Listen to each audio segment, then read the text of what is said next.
Piensos Lago patrocina La Casería.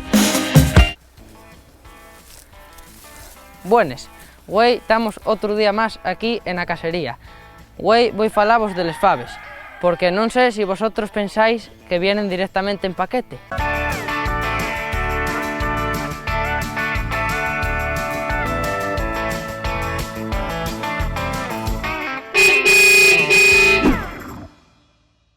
Les faves salen de aquí, de una planta, la cual ponemos normalmente un fierro, un palo, para que pueda crecer para arriba. Pueden llegar a crecer incluso 2 metros. La fava viene de aquí, en la casina, y de aquí llueve donde se ponga a secar y se abre y sale la fava. Vamos a enseñaros más.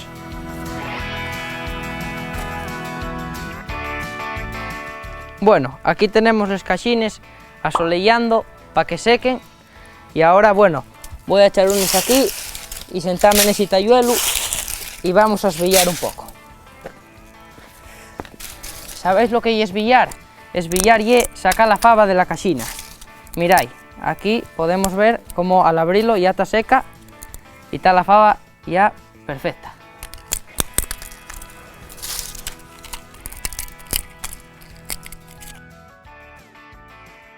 Bueno, ahora ya les tenemos esbilladas y vamos a echar alguna aquí a que sigan secando por si acaso quedó alguna un poco más verde.